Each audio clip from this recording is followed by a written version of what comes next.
So the agenda, we're going to go over some of the leaders in the AI space. Um, Full disclaimer, we focused more so internally on ChatGPT and Microsoft Copilot. We're going to try, we try to be vendor agnostic and cover, the four leaders in the space at a high level. Go over some of the potential use cases. We'll have a demo showing you some of the Copilot and ChatGPT functionality, and we'll have a couple of different Q&A periods during the webinar. So the four main leaders in the space currently are ChatGPT, which uses the OpenAI learning model, Microsoft Copilot, which also uses OpenAI along with some Microsoft proprietary models, Claude, which uses Anthropic models, and Gemini, which is Google's model family. So let's touch upon models a little bit. Some of the early models could only work with one modality, meaning text, right? We have text, we have images, we have a number of different modalities in theory. So in order for those models, the AI models, to work with text and images, previously, they leveraged multiple models, one for text, one for images, one for audio. So currently, what are called multimodal AI models are really in the mainstream, which includes GPT-4o, Claude 3, and Gemini. So all the major vendors are leveraging these multimodal AI models. So in non-tech terms, right, what this means is that, let's say you had a electrical circuit diagram and you were trying to solve for certain parameters, voltage or current, and you had an image of the circuit, right? Transistors and a battery, etc. You can actually paste that image of the problem into the AI interface, and it would potentially be able to analyze the circuit and solve it for you. Not the best use case, I think, for the people attending this course, but it's something I had done not too long ago, so that's why it came to mind. Let's go over some of the pros and cons of AI in the workplace. Employees globally are already using AI tools, right? They're used daily in businesses throughout the US and globally, and they can potentially greatly reduce the time spent on certain tasks. Now, some of the cons are there's typically minimal, if any, governance surrounding them. The accuracy of the data and the data sources can be questionable at times.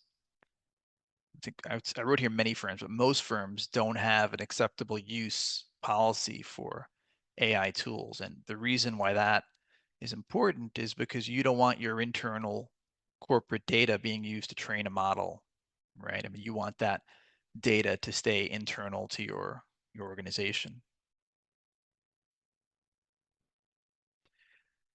Here's an example. As I mentioned, data and data sources, right? This was the case, I think, in 2024 in Canada, where an attorney in British Columbia in court actually cited fake cases that were invented by ChatGPT in court. He had no idea they were fake cases, didn't do his due diligence. He stated them in a courtroom, and this is what's deemed AI hallucination. This was all over the news last year. So it's something to give thought to. Even though AI is this amazing tool, you still have to vet the data coming out of it. Let's talk a little bit about standardization in AI. There are numerous vendors, as you see. I mean, I mentioned four, but there are much more than four vendors in the space. Right? There are various AI models, and what that means is at some point there's a need for standardization. Right? We can't have all these different tools using different well, you can have using different models, but there needs to be some standardization, mainly for integration purposes long term. And I would say this is similar to how in software, right? We know if a line of business application can speak what is called REST, we can integrate to it. It's an API that's well known, it's widely accepted. So in 2024, something called MCP came out. It's Model Context Protocol that actually allows AI models that support it to integrate seamlessly with external services, data services, and APIs. And the reason this is important is because as AI becomes more prevalent, we want our models to be able to integrate to these sources dynamically. And all the leaders in the space are currently supporting MCP through different means, connectors, APIs, SDKs. Let's go over a couple of use cases before we go into the demonstration. These I would deem them as moderate in complexity. We had a situation where a client wanted us to ingest PDF scan checks. So they had checks of various sizes, small checks, large checks, you name it. What their finance department, accounting department wanted us to do is extract the check numbers, the amounts, the name and address. And then when they stored it in the repository, they wanted us to redact some of their data. In order to do this, we had to train the model, feed it hundreds of checks over time, determine where certain key fields were on the check. The more data we fed to it, the more accurate the model was. And eventually, via cognitive services, we were able to successfully implement this. Now we have some pharma people on the call. Another use case in pharmaceuticals is they have certificate of analysis that often confirms whether a product meets certain specifications and criteria. So for a time period, they could receive 5 to 10 what are called COAs from varying sources, various vendors that are performing tests, right, on these different products. And this is a very manually intensive task because they'll receive anywhere from 5 to 50 PDFs in tabular format that then have to be extracted and put into a data store. And while my example here is for pharmaceuticals, this can translate into other industries as well, right? It's a very manually intensive task. You're extracting data from a PDF that's in tabular format, right, from multiple vendors. So in this use case, we're able to use AI to extract the tabular information, aggregate it, and store it for different time intervals. So initially, we may have what's called time 0, T0, then after 3 months, T3, T6, and T9. Okay. On the legal front, another potential example could be the need to ingest a term sheet and precedent or precedents to create a contract template, right? In addition, you may have an existing standard contract that you want to use for a variety of contracts going forward. That's your template. You can potentially populate vendor information on a form or similar method and then create the end contract and then automate emailing of that finalized contract to vendors via DocuSign integration.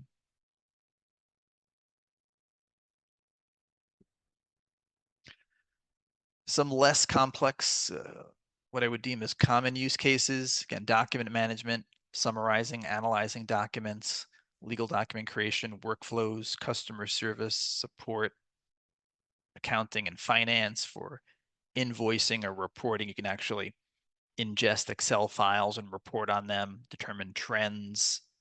There's a lot you could do with Excel and on the finance side in general.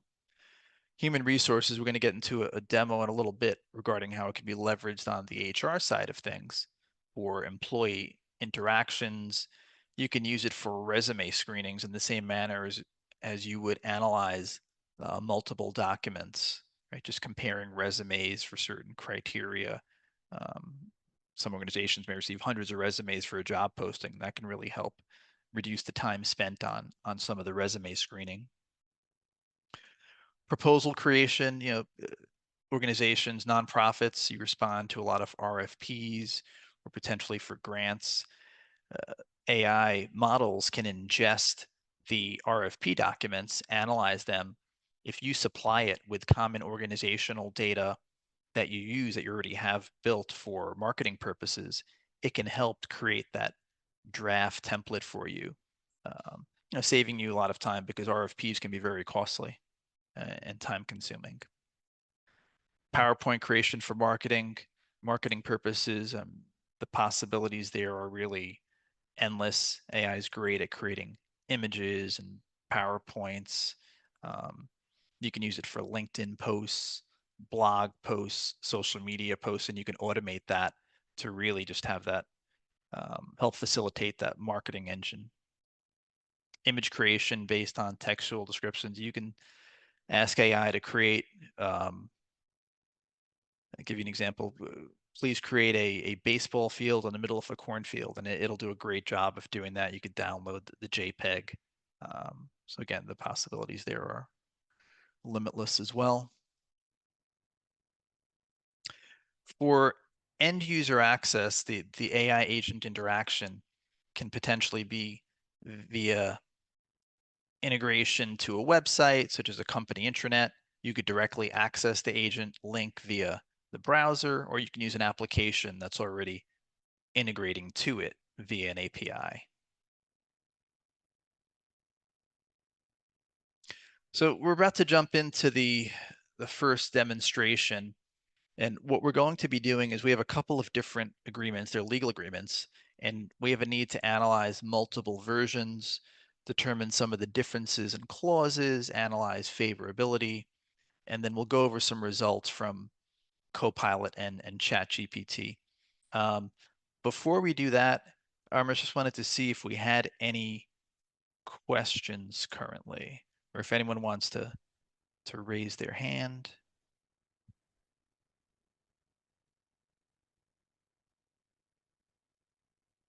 It looks like we have one question in the chat. Mhm. I think when you're asking, how can we get access to Copilot on the tenant just to try some of these features out of like document comparison? Right. So there's two main components that we're going to be using here today. One is we have a subscription to Copilot Studio, which is kind of one of the back-end orchestration tool. We'll show you how that works. That's a per month charge. And then we have a Copilot license with an Office 365 at the user level. So through a combination of those two licensed products, we're able to use Copilot. Okay. All right, let me jump into the demo. I just have to bring my browser up. Oh, and we have one more question. Sure. Brett is asking, which is better, Copilot or ChatGPT? Yeah, that's a good question, Perret. So uh, right now, ChatGPT has more of the market share. Now, uh, when you ask which is better, yeah, my answer is it depends. So Copilot is integrated very tightly with Office 365 and the Microsoft suite, which means that if you're an organization that uses Office 365, it is geared for that specifically, right? It's tightly integrated with Word and Excel, and we'll show you some of those examples. ChatGPT, however, does have more of the market share. I think the performance is a little better. So they're both excellent tools. So I'm not really going to say which is better per se, but we're happy to continue that discussion offline. Okay, let me drag over the web browser. Is my browser visible? Yep. Okay, so here in OneDrive, I have two agreements, and they're different clauses in each agreement. And what I'm going to do is I'm going to highlight this. And before I do that, disclaimer, in demos, there's often uh, issues with Copilot and ChatGPT we found. So if we do encounter any, we do have some screen recordings and PPTs we'll show you. So here I'm going to click on Copilot. I'm going to click on Compare Files.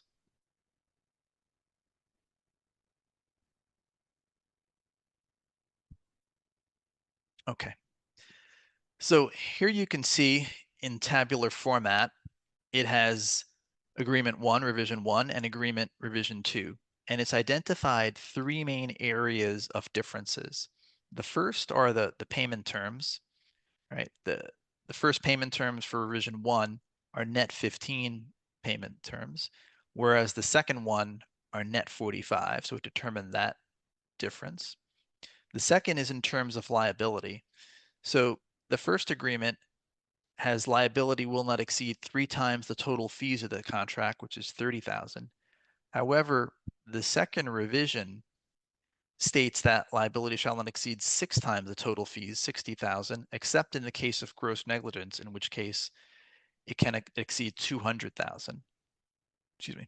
And lastly, the warranty period is double in agreement 2 as opposed to agreement 1.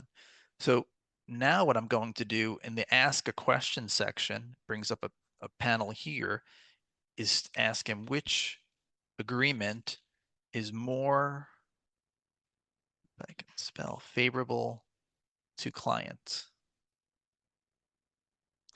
So now it's going to analyze things, and it's stating here to determine which agreement is more favorable. Let's compare the key differences.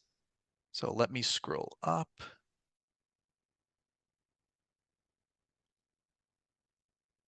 Okay, so here it went through the payment terms, basically the differences that were noted for liability, for payment terms and warranties.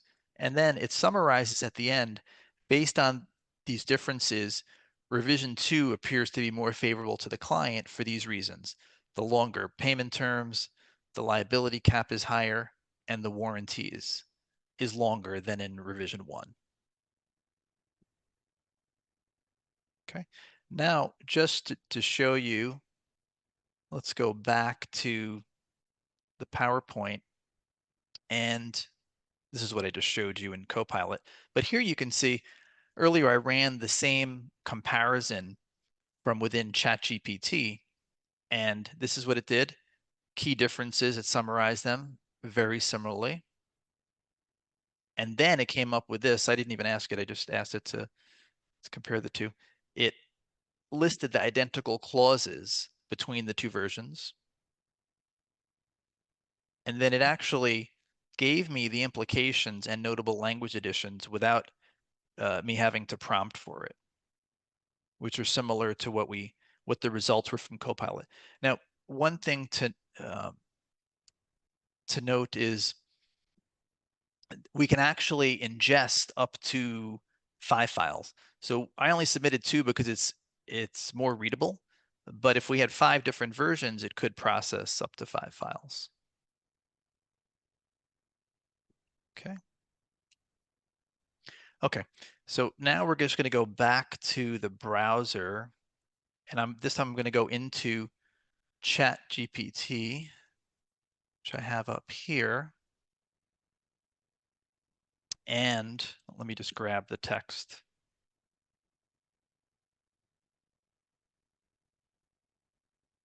So what I'm going to ask my GPT to do is, can you create a draft RFP response for me based on the RFP I'm going to upload?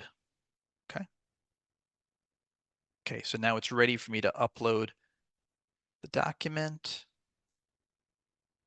So here is the RFP document. It's a RFP for legal services. It's going to take a little bit. It's not a long one. I just used one of the smaller ones I could find. So here it states this document is a resolution authorizing the release of an RFP. It confirms that it is not the full RFP, right? It was a shortened one. And then I had given it some initial information that my company's ABC Corp, right? And this is the hourly rate, this is our address, and it created this document for you. Let me just show you. I downloaded this earlier, but I can move it up.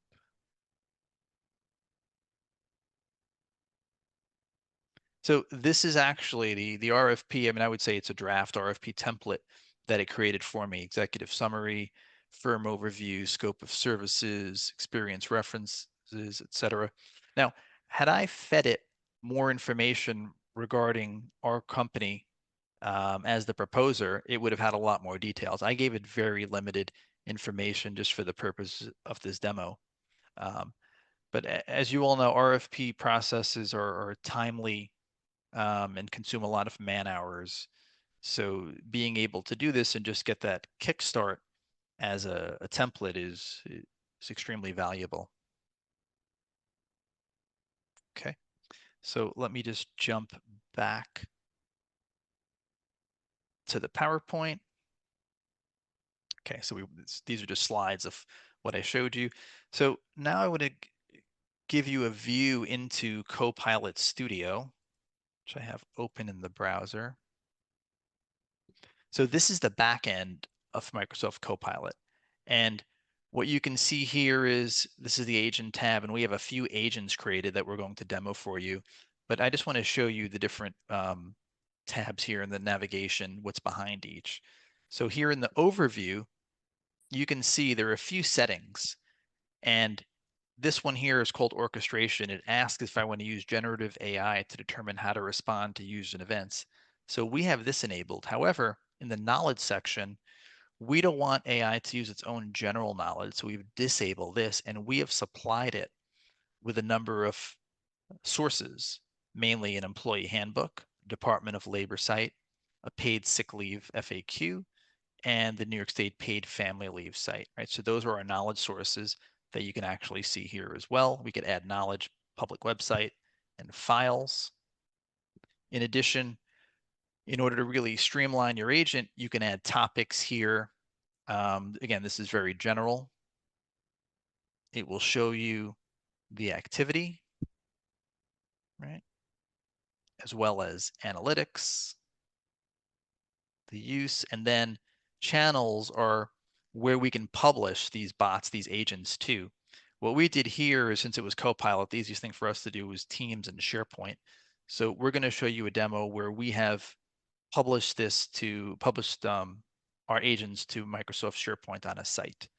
So that will be the next thing I do. Let me just bring that up. And these we screen recorded just to save some time.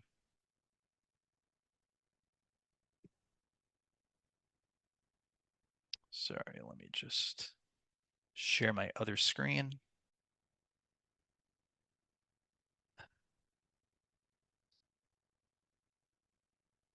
Here.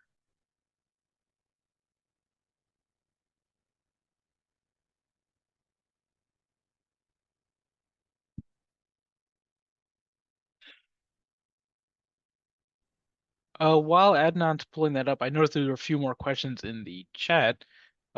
Someone asked, like, how hard is it for a regular user to create their own Copilot agent? So it really isn't that difficult, to be honest with you.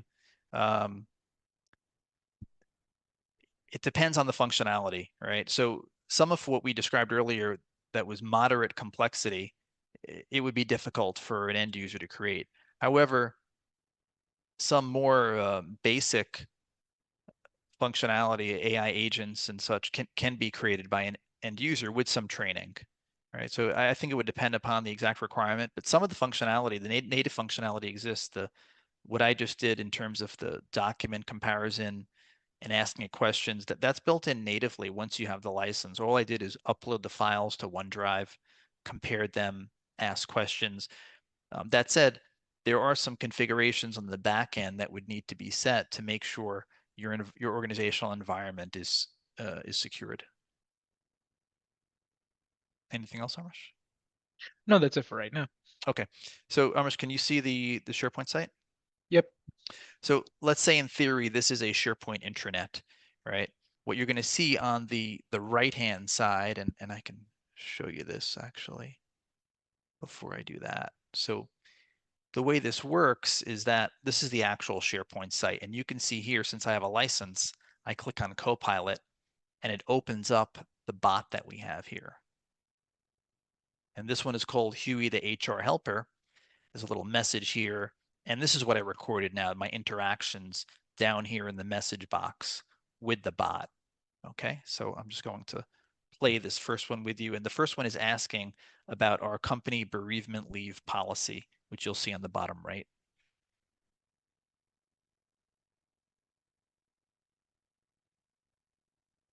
is what is our bereavement policy? And based on the sources and the size of the files, it can take about 10 to 15 seconds for it to source an answer. So that's the delay here. Now I'm going to scroll up. And you can see here it states that if you've completed 1 year of service, you're eligible 2 days of paid bereavement leave. And it defines family members, child, spouse, brother, sister, and the notification requirements. On the bottom, there's a citation, which is actually the source, and that would probably point to our employee handbook. Okay, so let's do another test. This one is going to be family leave. Again, it's clicking on Copilot, opening up the agent. It's going to ask, how do I apply for family leave?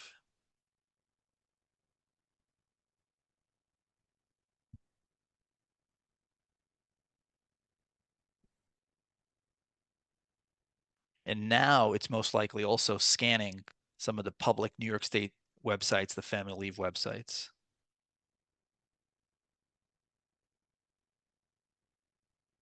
This did fail the first time I did it, and then it generated a reply. As we scroll up here, show you the answer.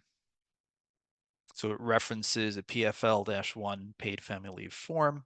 We could have a link for it there as well. We just didn't have one, I think in our handbook. It tells you to complete the form, submit it, details the insurance carrier, role, the paid family leave phone number if you have any questions.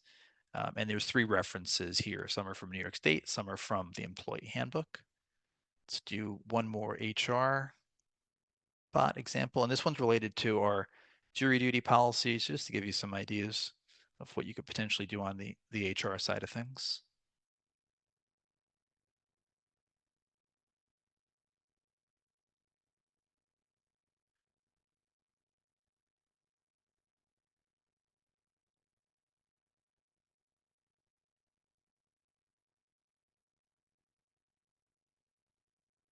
Okay, we're going to scroll up and it should detail our jury duty policy.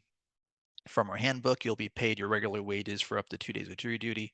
3rd day, you'll receive $40 for jury service. Any additional days will be unpaid.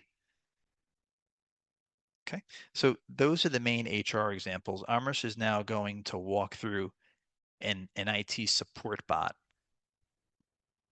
Amrish, want to start with Duo?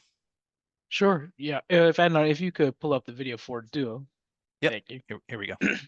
So the IT support bot is kind of a different standpoint from the HR bot. Well, you can ask general questions for the HR bot, and it'll give you the correct answer based on all the documentation and knowledge. The HR bot, when you try to ask it a question, it could give you self-help information based off the knowledge we have, such as like our IT information security policy, any FAQs or anything that we need. And if you ask it that question, it'll probably pull all of that information, give you in a step-by-step approach of how to solve your issue.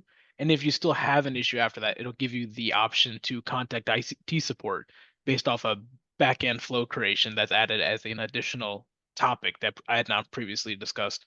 So if you could just show the demo, we just had a Yep. quick demonstration for the IT support bot asking, "Oh, my Duo isn't working." So from there, it's going to scan all the knowledge that we have, and it kind of gives you a step-by-step information based on that. So it's going to generate the answer based off our manual. So depending on what your issue is, it can give you step 1 on deactivation, if it's active or not. 2, if you're not receiving the prompts, you could try a few things like disconnecting your phone from Wi-Fi, trying again, checking if the app you're trying to authenticate to has a stored password. And if you need to add your account again, you could always try it. And then, like I said before, if you still have issues, you could always submit an IT support ticket that is already embedded into the topic if you're still having issues. I'm going to do the printing. Sure. Item. Okay, I'm going to play it now. Sure. And then the same goes for printing. If it's something like that, if you say my printer is printing, or I'm unable to print, or how do I connect my printer to Wi-Fi, you can ask the bot the same type of question, and it'll pull everything from our knowledge base based off past troubleshooting or anything like that regarding our selected knowledge. So from there, it'll summarize and give you a generated answer based off of that, even if it's a step-by-step guide or just basic summarization of like easy troubleshooting before you have to submit a ticket if you still need assistance from IT.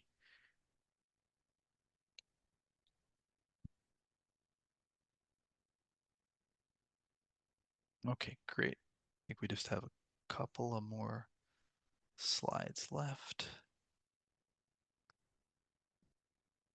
Let me just jump back to the PowerPoint.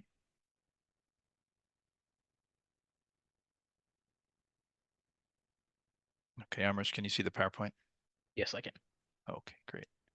So we went over the HR bot, which can be used for open enrollment, medical, dental, vision. It can be used for a lot more than what we displayed during the demo. The IT support guru, which we had, again, some basic functionality, but you can imagine what else you could potentially add in there. And those were really that was really the main functionality we wanted to go over. It was, I think, more so we wanted to go over at a high level where you could leverage AI potentially. So that's the end of the demo itself. If anyone else has additional questions, you could feel free at this point to unmute yourself, or if you can't, just raise your hand and I will unmute you from the interface here. Amrish, I don't know if you had any other questions that were sent to you. Let me double check right now. One question was, how difficult would it be to kind of roll out Copilot to our users on an organizational level? Right. On an organizational level, I mean, it's not extremely difficult. It's more so making sure we have an acceptable use policy in place, we have governance in place. After that, the licensing and the implementation really isn't that complex. I have another question here. Where can I see like my past chat history, or where's my data stored whenever I try to consult one of the bots either created by the company or like just the regular Copilot bot? Yeah, there are chat logs depending upon the AI tool you're using, where you can view some of the past conversations. There are also settings that you can configure to make sure that data is not saved. What Microsoft does is it save it in what's called Dataverse on the back end. However, there are ways to configure things so your data isn't contributing to the AI model itself.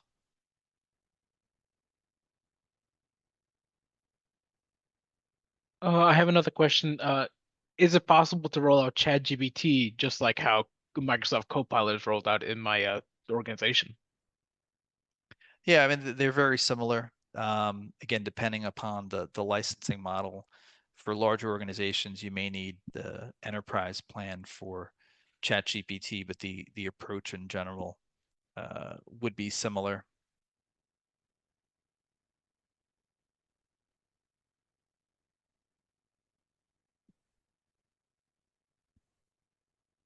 Okay, I think those were all the questions.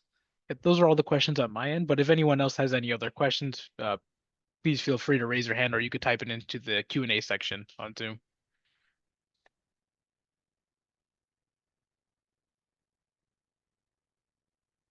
Okay. Well, if we don't have any additional questions, we really appreciate everyone joining. We are planning on having additional AI webinars in the future. We'll get into more detail on security and some of the other functionality within some of these AI tools. Okay. Thank you for your time.